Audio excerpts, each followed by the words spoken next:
अर्शप्रीत आपका जवाब ले लेती हूँ और साथ ही ये भी बता दीजिएगा कि क्या भारत का G7 के मंच पर एक बार फिर से आतंकवाद के खिलाफ भारत का स्टैंड लेना गलत नजर आता है कांग्रेस को? भाई ये भारत की नीति ही है ना, तो अगर सब कुछ गलत आपको दिखता है तो फिर ये भी गलत ही दिखता होगा। देखिए, गलत तो हमें ये दिखता है कि भारतीय जनता पार्टी के मंत्री विजय शाह ने देश की बेटी को बहन बताया टेररिस्ट की, और उसके बावजूद आज तक उसको ना तो मंत्रिमंडल से निकाला गया और ना तो पार्टी मेंबरशिप में से निकाला गया। दूसरा, गलत ये लगता है कि मोदी साहब ऑल पार्टी मीटिंग को स्किप करके बिहार चले जाते हैं। गलत ये लगता है कि स्पेशल पार्लियामेंट सेशन एक दफा भी नहीं बुलाया जाता, और गलत ये लगता है कि अब भी नहीं कह रहे हैं हम स्पेशल पार्लियामेंट सेशन बुलाएंगे, ऑल पार्टी ब्रीफिंग करेंगे।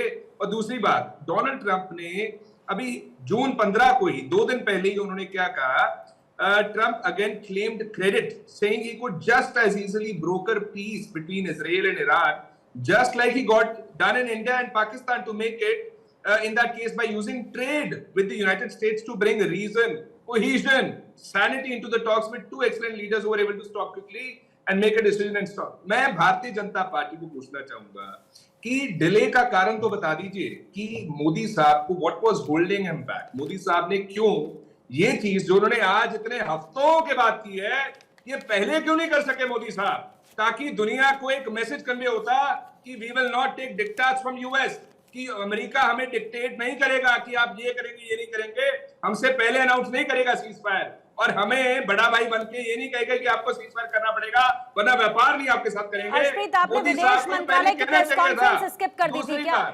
प्रेस कॉन्फ्रेंस आपने विदेश मंत्रालय की स्किप कर दी थी क्या, जो पहले आई थी? आपने जब इसी बात को दोहराया गया था तो स्किप हो गई थी क्या सर? मैं बताता हूँ, आपने मोदी साहब की 11 सालों में एक प्रेस वार्ता सुनी है?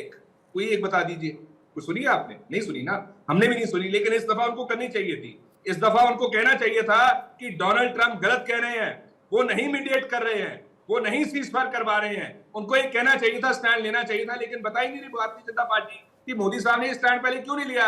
ये इनऑर्डिनेट डिले जो है, अनजस्टिफाइड डिले है, अनरीजनेबल डिले है, इसका कारण तो बता दीजिए। ये चुप्पी के पीछे कारण क्या है? ये 56 इंच की छाती क्यों नहीं दिखाई दे रही भारतीय जनता पार्टी? बता, सुनना क्या चाहते हैं अर्शप्रीत? कांग्रेस सुनना क्या चाहती है? प्रधानमंत्री क्या कहेंगे ये भी बता दीजिए फिर। कांग्रेस ये क्योंकि अभी तक जो कहती आ रही है उससे आप संतुष्ट आप लोग संतुष्ट हैं नहीं, तो क्या कहना चाहिए उनको ये भी बता दीजिए आप फिर, जिससे आपको संतुष्टि मिल सके। मोदी साहब को एक तो बताना चाहिए कि इतने हफ्ते वो चुप क्यों रहे, जब बार बार इसमें जवाब क्या देना चाहिए ये भी बता दीजिए ना। सुन तो लीजिए, मैं बता रहा हूँ सर, आप सवाल दोहरा रहे हैं, आप सवाल दोहरा रहे हैं, मैं कहती हूँ जवाब भी बता दीजिए। पूर्णिमा जी, जवाब है, सुन तो लीजिए। मैं तो ये कह रहा हूँ, एक तो भारतीय जनता पार्टी बता दे, अगर मोदी साहब नहीं बताएंगे कि डिले का कारण क्या है, पहले क्यों नहीं ये बोल सके। दूसरी बात, special parliament session, all party meeting, all party सवाल ही होते हैं अर्शप्रीत, ये जवाब नहीं होता, इसको सवाल कहते हैं, इसको सवाल कहते हैं जो आप कह चुके हैं। शिवम जवाब दीजिएगा, शिवम जवाब दीजिए। जवाब दे रहा था लेकिन आपने नहीं सर, आपने फिर से अपने सवालों को दोहराया है अर्शप्रीत, जिन सवालों को मैं तीसरी बार इस वक्त सुन रही हूँ, मैं तीसरी बार इन सवालों को सुन रही हूँ, मैं तीसरी बार इन सवालों को सुन रही हूँ। मैं आपसे जवाब की उम्मीद कर रही थी, जो आप उम्मीद करते हैं कि प्रधानमंत्री के मुंह से जो बोल निकले वो कांग्रेस की तरफ से बताए गए हों। शिवम जवाब दीजिएगा। अच्छे लोकतंत्र में सरकार सवाल नहीं करती, जवाब देती है। ऑपोजिशन का काम है सवाल करना। और दूसरा, एक अर्शप्रीत जी, मैं आपके बीच में नहीं बोला, मुझे रिक्वेस्ट है कि आप मेरे बीच में ना बोलें। मैं ठीक है, जल्दी से शिवम प्लीज जवाब दीजिएगा। अच्छा जी, फिर फौरन आपके पास आ रही हूँ मैं इसके बाद। 5 सेकंड दे रहा हूं, मैं बस इतना पूछना चाहता हूं। मैं बताता हूं ये सुनना क्या चाहते हैं, मैं बताता हूं 33 कंट्रीज को हमारी डेलीगेशंस गई, आप इतना बता दीजिए प्लीज। आप इनको रोकिए, कितनों ने हमें सपोर्ट, G7 का ही मुद्दा उठा लेते हैं। G7 में से how many countries supported us? कितनों ने हमें समर्थन दिया और कितनों ने पाकिस्तान को कंडेम किया? दूसरा, 33 कंट्रीज को हमारी डेलीगेशन गई, कितनों ने हमें सपोर्ट किया, कितनों ने पाकिस्तान को कंडेम किया? हमारी जो नेबरिंग कंट्रीज हैं, कितनों ने हमें सपोर्ट किया और कितनों ने पाकिस्तान को कंडेम किया?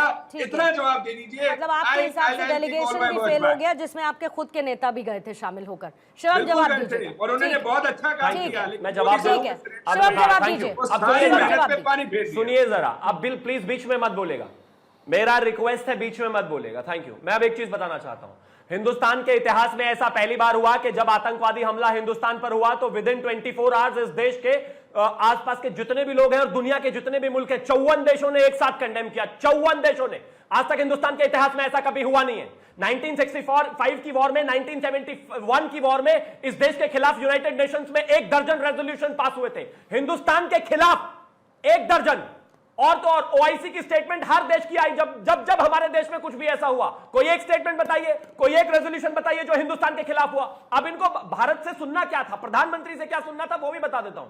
बाराक ओबामा ने one life is not enough page number 147 पर कहा कि 26/11 के बाद सरदार मनमोहन सिंह जी ने इसलिए पाकिस्तान पर अटैक नहीं किया क्योंकि उनको लगता था कि एक हिंदुस्तान में एक हिंदूवादी पार्टी है और उसको उससे फायदा हो जाएगा। ये सुनना चाहते थे आप कह रहे हैं हमने घुसकर मारा भी और जवाब भी दिया। बिल में घुस गए थे, जवाब दिया, आपसे गया नहीं। पाकिस्तान आतंकवादियों को मारा नहीं गया, उनको जवाब नहीं दे पाए, पाकिस्तान का कुछ बिगाड़ नहीं पाए। और तो और जब आईएएफ आपसे परमिशन मांग रही थी उसको परमिशन दे नहीं पाए, और यहां पर भाषण दे रहे हैं आप बैठकर कि इतने दिन बाद क्यों दिया, उतने दिन बाद क्यों दिया। जवाब दीजिए, क्यों हमला नहीं किया था 26/11 के बाद? आतंकवाद पर आतंकवाद में हमेशा जो है मेरे देश के लोग शहीद होते रहे, और एक 26/11 नहीं है। 26/11 तो एक स्टैंड अलोन इंसिडेंट नहीं है।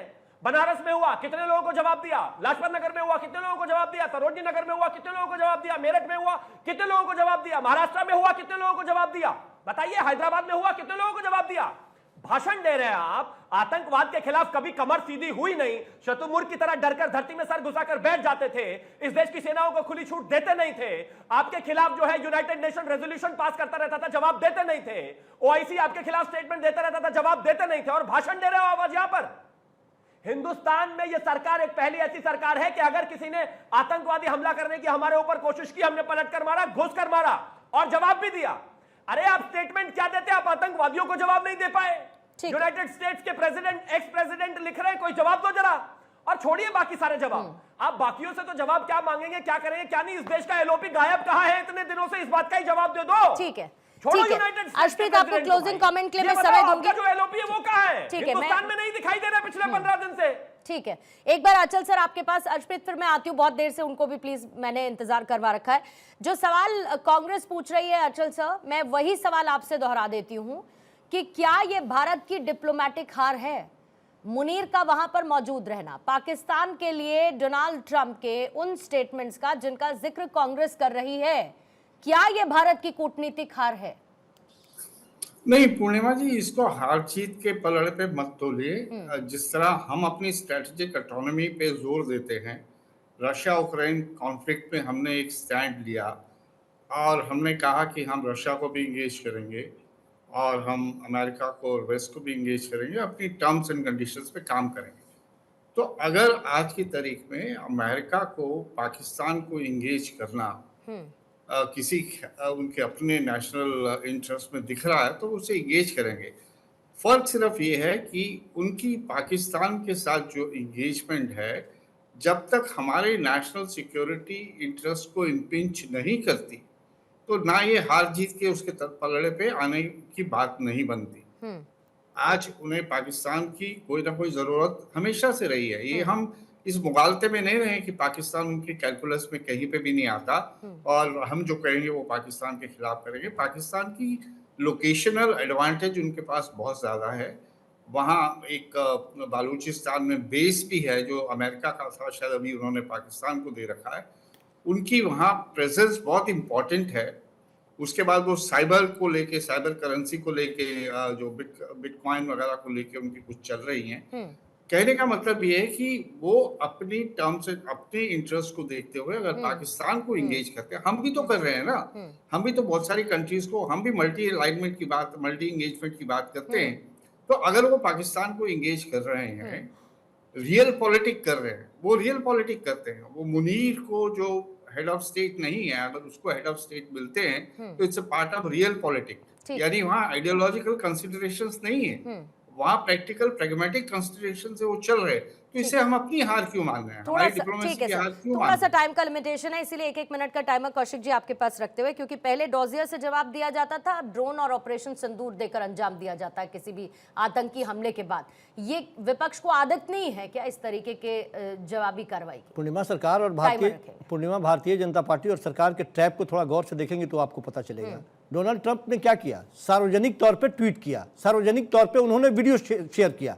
अभी आप दिखा रहे नहीं, मेरी बात तो सुन, अभी आप मेरी बात तो सुन लिया। अभी आपने टॉमी बुश का स्टेटमेंट सुनाया, आपने अभी स्टेटमेंट सुनाया, मेरी बात तो सुन, नहीं सुनने देंगी आप, बोलने नहीं देंगी। अभी आपने स्टेटमेंट सुनाया, अभी आपने स्टेटमेंट सुनाया और विपक्ष की पार्टी और देश की जनता यदि आपसे ये कहती है, अपने देश के प्रधानमंत्री से ये बात कहती है कि आपने बात किया, वो सार्वजनिक जवाब दे रहा है और आप कान में बोल रहे हैं, हम बोलेंगे कि इस बात की क्या तस्दीक हो, आप सदन में बोलिए, आप कहिएगा देश के प्रधानमंत्री मतलब विदेश सचिव ने जो कहा उस पर कमाल की बात भरोसा नहीं है है। देश के basically। प्रधानमंत्री चुप्पी साधने वाले हैं क्या? अच्छा, इससे ठीक। पहले वो कभी नहीं बोलते थे क्या? ठीक। सार्वजनिक जगह पे नहीं बोल सकते थे क्या? क्यों नहीं बोला एक शब्द भी उन्होंने? ठीक। एक शब्द भी किसी मंच से बोला होता कम से कम कि ट्रंप झूठा है, झूठ बोल रहा है, ऐसा नहीं है, क्यों नहीं बोले? ठीक है, सवाल तो इसी शक- पे ठीक खड़ा होता है ना। शक और अविश्वास का तो फिर तो कोई इलाज ही नहीं है ना। नहीं, बोलना फिर चाहिए, उसके लिए वो तो बोलने कुछ वाले नहीं लोगों में से है। है, वो चुप्पी ठीक है, साधने वाले लोगों में से नहीं है। 1 मिनट रख रही हूँ, फिर वाइंड अप करूंगी सर। धन्यवाद। देखिए, ऐसा है, बहुत ही अनफॉर्चुनेट है कि भारतीय जनता पार्टी ने देश की फोर्सेस पे, देश की सेना पे प्रश्न चिन्ह लगाया है, सवाल खड़े करती हैं।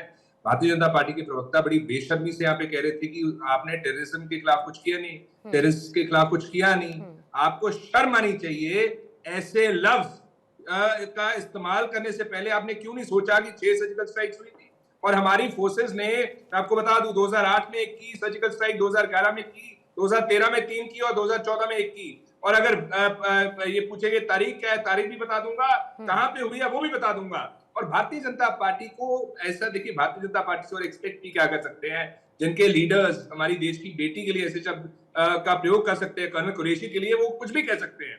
दूसरी बात यह है कि भारतीय जनता पार्टी ने पूरी डिबेट में एक तो इस चीज का जवाब नहीं दिया कि डिले इतना बड़ा क्यों हुआ। दूसरा, जो झूठ बोला गया उस पर कोई जवाब नहीं दिया। जबकि सीडीएस साहब ने क्लैरिफाई किया, हमारे जेट्स गिरे। आपके खुद के सुब्रमण्यम स्वामी साहब ने बताया कि 5 फाइटर जेट्स गिरे, आपके खुद के लीडर सुब्रमण्यम स्वामी ने। और उन्होंने शशि थरूर ने सरेंडर पर क्या कहा, सुना क्या हर्षप्रीत आपने? और जो जयशंकर साहब ने, शशि थरूर ने राहुल गांधी के सरेंडर वाले बयान पर क्या कहा, वो सुना आपने? अब उस पे भी आता हूं। थरूर नहीं, साहब नहीं ने सर, उतना समय नहीं है डिटेल में जाने को। बयान सुना या नहीं, बस इतना पूछ रही थी। प्राइम मिनिस्टर लिखी है, पैराडॉक्सिकल प्राइम मिनिस्टर में ठीक है, थरूर साहब ने 20 लिखा है सेकंड कि भारतीय 20 जनता सेकंड पार्टी ने शिवम 20 सेकंड दे रही हूँ बस जवाब देने के लिए। ओवर जा चुकी हूँ वैसे भी। शिवम पैराडॉक्सिकल जल्दी। प्राइम मिनिस्टर में थरूर साहब ने लिखा है भारतीय जनता पार्टी काफी है। मैं सिर्फ एक ही चीज कहना चाहता हूँ, कांग्रेस वो पार्टी है जिसने इस देश के साथ हमेशा गद्दारी की है। जब जब आतंकवाद में जवाब देने की बात आई तो ये सर छुपाकर बैठ गए, इस देश की फौज को मौका नहीं दिया। और मैं तो ये भी कहना चाहता हूँ कि जब इस देश के पास 95,000 सैनिक थे, जब इस देश के पास 14,000 स्क्वायर किलोमीटर जमीन थी, तब भी इन लोगों ने अपनी फौज को वापस बुला लिया। पीओके देने वाले ये, लेने का मौका था ना लेने वाले ये, लोगों को वापस बुलाने वाले ये, और तमाम चीजें करने के बाद भी आज कहते हैं हमने सर्जिकल स्ट्राइक किया। अरे कहा क्या सर्जिकल स्ट्राइक? भाई जवाब दीजिए। ऐसे नहीं चलने वाला, ऐसे नहीं चलने वाला भाई, ऐसे नहीं चलने वाला, पूछना चाहता हूं, ऐसे नहीं चलने वाला, बस की नहीं है। ये डोनाल्ड ट्रंप के ऊपर झूठ झूठ खेलना बंद कर दो। ये डोनाल्ड ट्रंप के ऊपर झूठ झूठ खेलना बंद कर दो। ये डोनाल्ड ट्रंप के ऊपर फर्जी न्यूज फैलाना बंद कर दो। देश की सेना को मानना शुरू कर दो, वरना चुनाव पहले हारे और फिर ईवीएम को कभी बताने लग जाओगे। जो बयान वो आज बता रहे थे कि उन्होंने डोनाल्ड ट्रंप साहब के साथ बात की, कोई स्पेशल पार्लियामेंट सेशन में आकर के बात हुआ। ठीक है हर्षप्रीत, लेकिन फिर भी बात सिर्फ इतनी सी है कि पॉलिटिकल स्ट्रैटेजी चाहे जैसी हो, कम से कम ऐसी पॉलिटिकल स्ट्रैटेजी नहीं होनी चाहिए जो वैश्विक मंच पर देश की मजबूती और देश की स्ट्रैटेजी को कम से कम कमजोर करे। अंदर तो घमासान चलता रहेगा, लेकिन बड़ा जो युद्ध है और जो बड़ी चुनौती है वो दुश्मन देश की है, और उसके लिए तो कम से कम एकजुटता रखनी होगी। इतना तो कम से कम विपक्षी पार्टियों से उम्मीद की ही जा सकती है।